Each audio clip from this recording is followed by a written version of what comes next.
Magandang araw mga kaibigan. Pag-usapan pa rin natin ngayon yung pasabog ni Tatay Digong kahapon na sinasabi niya walang pulburon video. Ngayon, magbibigay ako ng mga katibayan na merong pulburon video at hawak ito ni Tatay Digong. Okay, gusto ko munang mag-advertise sa trabaho diyan sa Metro Manila. Panoorin nyo itong job opening na ito at kailangan natin na makatrabaho sa hirap ng buhay.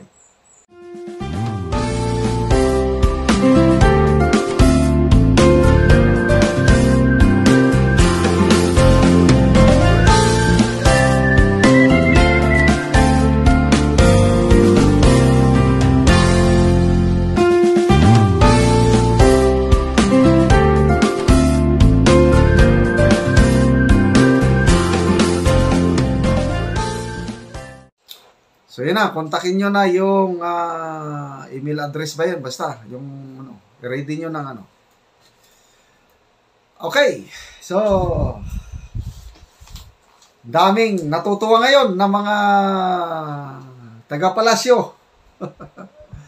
Nagpipiesta sila sa Malacanang dahil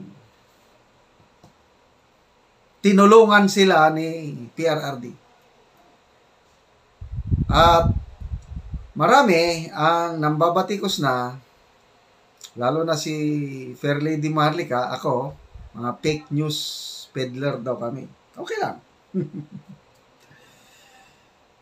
So, ito, nauna ko nang na-vlog kanina, i-review ko lang. Si Tatay Digong is a genius political strategist. Maro kung sa Bisaya. Don't believe everything he says. Double-edged, kung magsalita, it has double meanings. Okay? So, tumatawa ngayon ang taga Malacanang o sino man yung but may nyo, ang huling halakhak. Tingnan natin kanino ang huling halakhak. Iba ang personality ni Tatay Digong. Mahilig ito sa saywar o psychological warfare. Mahilig magbitaw ng salita para testingan niya yung reaction ng kanyang target audience. Pinapapasok lang niya sila o kayo, I don't know, sa isang patibong. Okay to. Ano yung mga, ako lang ito may analysis. Ano yung mga katibayan ko na meron talagang pulburon video. Una, nung bago mag-election last year, yung medyo galit si Tatay Digong, pasaring siya, na merong kandidato na adik, nagko-cocaine, na weak leader, na pangalan lang ng tatay ang dala-dala. Di ba? So, ano ang basihan ni PRRD sa pagsalita nun? Very confident siya eh. Noon pa, nakita niya na ang video. Remember, yung pasabog ni Maharlika galing sa Puting Ahas na hindi pa nasasagot ng Malacanang, hindi rin sinasagot ni Tatay Digong. Si Mr. BBM kasama sa narcolist noong 2017.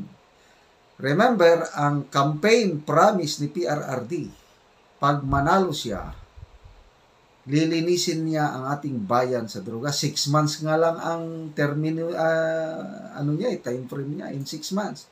So, nanalo siya, umupo siya July 2016. So, supposed to be December, tapos na ang war on drugs. Nalinis niya na. But later on, inamin niya na I was wrong. Kasi malalim na ang kalakaran ng droga, malapit na tayong maging narco state. So, noong 2017, Nakulate ng mga data yon, nagkaroon ng narcolist. At binabasa yan ni Tatay Digong. Sa yan, yung inano yan, yung mayor ng Iloilo, Mayor Mabilog ba yun? Tapos may general na pulis, yung taga Cebu. Kalimut na ko, marami siyang So itong si Mr. BBM, kasama. Isa na siya sa babanggitin ni PRRD na kasama sa narcolist. Ibig sabihin, hindi lang siya user but protector kung narcolist. But itong si Senator Amy, nakiusap. Okay, so ito, kung totoo na walang video, kasi yung pagkasabi ni PRRD sa press conference, sandali lang, wala yan. Video yan, gano'n lang. Typical Digong style, na pinaniwala naman kaagad ng ibang tao. Ba't hindi ako naniwala doon. Dapat, si Senator Amy at sa katita PRRD magsalita. Pabulaanan nila yung expose ni Maharlika na kasama si Mr. BBM, yung narcolist noong 2017. Ano, may nagsalita na? Wala pa naman. Ibig sabihin, may semblance of katotohanan yung revelasyon ng puting ahas ni Maharlika na kasama si Mr. BBM 2017 na narcolist. So, bakit, Senator Amy, hindi kayo nagsasalita? Kayo ang lumuhod eh. Oh, si Tatay Digong, dapat kumplituhin sana niya na, kasi dalawa ang issue ngayon eh. Narcolist, tapos pulburon video. Related ito, kailang dalawang issue.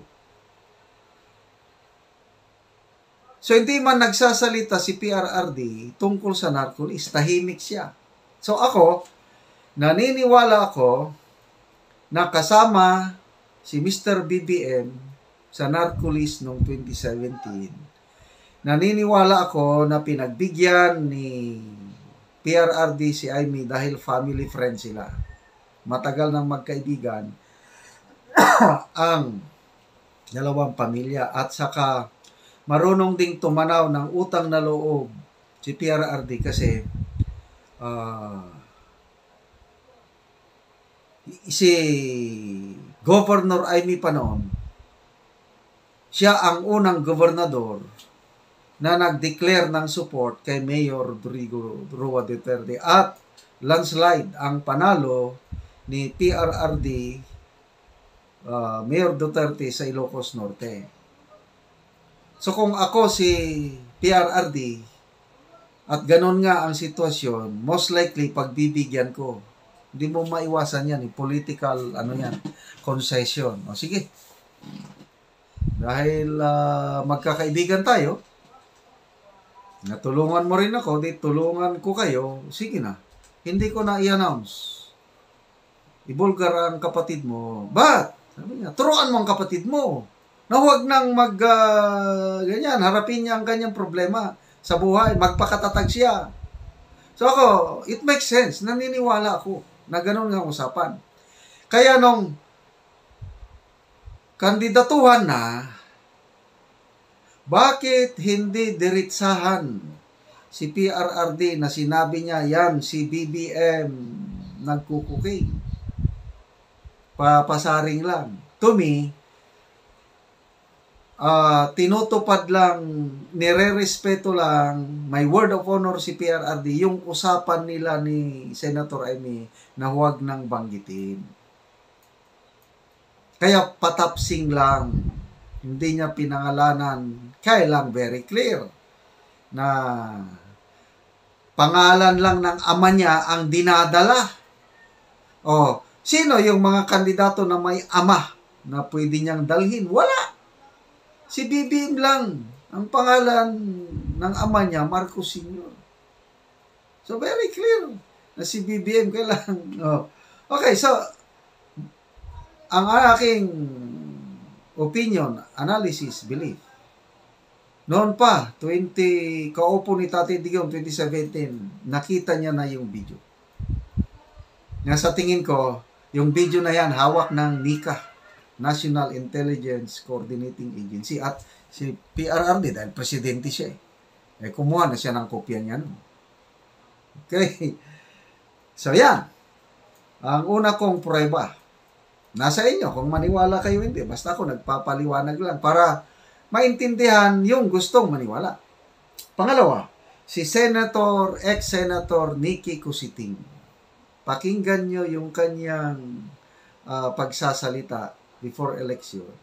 Very sure si ex-Senator Cositing na dorogista yan, walang ginagawa kundi ganyan, mag-happy-happy. Ako naniniwala ko doon na my first-hand knowledge si Senator Cositing tungkol sa ginawa ni Mr. BBM when it comes to this illegal drug is concerned. And then, next, proof. Si Maharlika, nag-vlog na kanina Ako, naniniwala ako dito kay Maharlika yung kanyang pinaliwanag kanina. Yung unang pagkakataon na nalaman niya tungkol sa Pulburon video, inilista ko dito August 2022. Kaibigan niya tumawag. Ay, hindi pala kaibigan niya. Yung kilala, kailan very close sa First Family. Have you watched the Pulburon video?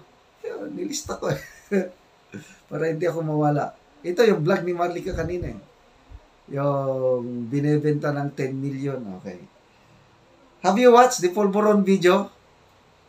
Hindi nag-yes or no si Maharlika. Mautak talaga itong si Generala Maharlika. Sabi niya, ikaw, napanood mo na ba?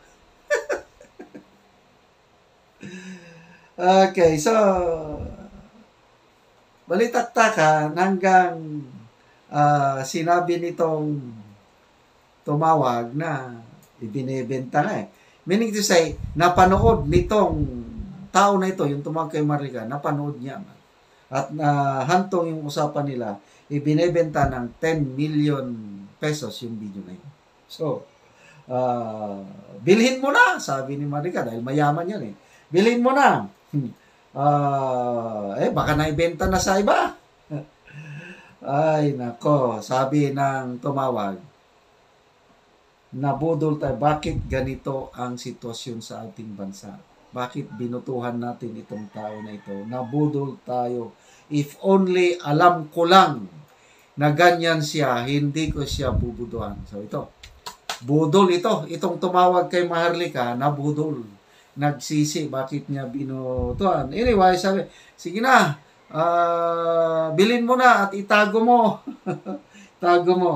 Okay. So, ibig sabihin, as far as Maharlika is concerned, nandyan talaga yung video at sabi niya, marami na ang nakahawak sa video. So, nasa inyo. Kung kanino kayo maniniwala, maniniwala ako kay Maharlika. Ako naman, may sariling source ako. Na nabanggit ko na sa una kong vlog kaninang umaga na as early as October,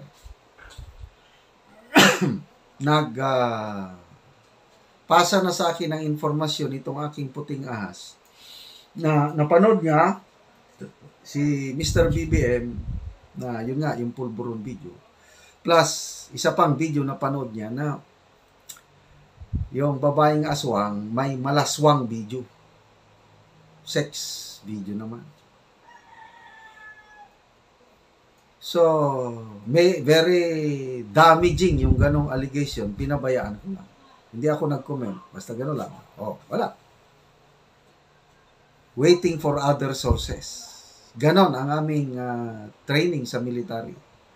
I-process mo lahat ang information. Huwag basta-basta maniwala. So, hindi ako naniwala itong revelasyon ng aking puting ahas noong October. Kailan nung itong magkri-Christmas na o after Christmas ba, pinoputok ni Maharlika ang tungkol dyan. Tapos, yun na, nagbabasa ako sa mga comments. Nako, may nabasa akong comment na napanood na namin yan, sir. Very clear ang mukha niya kasi naka-high definition. So, ako 100% sure ako dito sa aking source kasi napanood na rin niya. Ang nagpalabas sa kanya, ang nagpakita sa kanya, pamangkin niya na active Army Colonel, PMA graduate. Galit na galit ang kanyang pamangkin. Okay? So, yun po ang aking mga sources. Okay. Next, i-consider natin yung motibo. Bakit biglang kumambyo si PRRD na lumalabas, tinutulungan niya na si PBBM? Nag-reconcile na ba ang Marcos and Duterte family? Anong dahilan na mag-reconcile? Grabe ng awayan nila eh. Bakit mo biglang tulungan yung administrasyon na nagpipersecute na sa iyo, si kay Tatay Dio, at sa anak niya, si ano yung mga persecution na ginagawa ng administrasyong ito sa mag-amang Duterte? Yung confidential funds ni BP Sara na kinawawa nila ang BP natin. Next, impeachment. Gusto nilang patanggal. ICC, pinapasok na. Nandito na sa loob. According to Attorney Roque and Maharlika. Ano pa? SMNI. Kinancel na nila. Sinuspend na nila ang SMNI. Wala na ang programa ni Tatay Digong gikan sa masa para sa masa. Anong reaksyon ni Digong? Sabi niya, you have violated my constitutional right. And then ito ngayon, yung matindi, yung charter change na wino-work out ni Tambaloslos sa Kongreso, People's Initiative. Bago mag 2025, approve na yung charter change na yan para mag-change tayo ng government, maging parliamentary system na.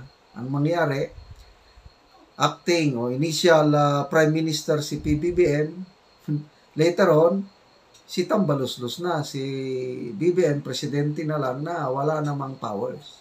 Okay?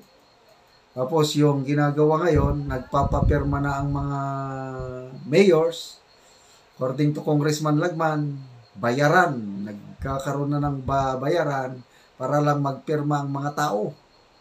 Okay? Ang modus operandi nila is either ayuda, papirmahin yung mga tao, magtanggap ng ayuda, or parang update daw ng voters list.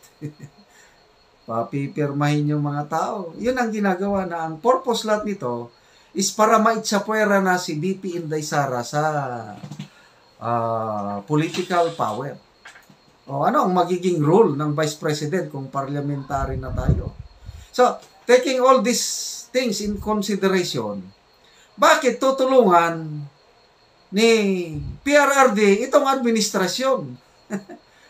Kasi kung totoo na walang pulboronic video, tinutulungan niya na, clear na kayo, wag na kayong mag-alala dahil sinabi ko walang pulboron video. Never nagagawin ni PRRD yun. Yung sinabi niya na walang pulboron video is a contradiction of himself. Kasi nung una, sinabi niya na si BBM bangag, adik. Yun ang sinabi niya. Ngayon, sinabi niya walang pulboron video, hindi adik si BBM. Di ba contradiction yun? Ang Presidente Wais, hindi niya pwedeng kontrahin ang kanyang sarili. Patibong lang yun. Analysis ko, patibong talaga yan. At pag pumasok sila sa patibong, patay sila. Okay, another reason na sinabi niyang ganon, na walang pulboron video. Ang sambayan ng Pilipino, atat na. Marami na. Kahit nga ako, atat na atat. Ilabas nyo na! Ilabas nyo na! Hindi pa right time. Kasi in everything, there is a timing. Hindi ko lang ma-explain ano yung timing. But nakikita ko na yung rason. hindi pa maganda na ilabas yun, tapos magkaroon ng uproar at magkaroon ng change of leadership, uupo na si VP Sara. It's not good for VP Sara na maging presidente as of now. Hindi ko lang ma-explain. But nakikita ko yung utak ni PRRD. So sinabi niya na walang pulburon video para tumahimik, kumalma muna ang mga tao na wag nang magtanong nasaan ang pulburon video, kailan nyo ilalabas. O, diba? Tahimik na. Dahil wala eh. Ang tao maniniwala na wala. Ba't yan ang gusto ni Digong, Tatay Digong? Nga wala talaga. But then, on the right time, naghihintay lang siya ng right time, ilabas na yan, pasabog na yan, yung panahon na ang administrasyon hindi na nakaredy, they will be caught by surprise. That is my analysis, opinion, nasa inyo na. Kung maniwala kayo, hindi, basta ako. My position, my belief, hawak ni PRRD ang pulburon video. Huwag muna kayong magsaya dyan sa Malacanang dahil ang huling halakhak nandun kay Digong at VP Sara.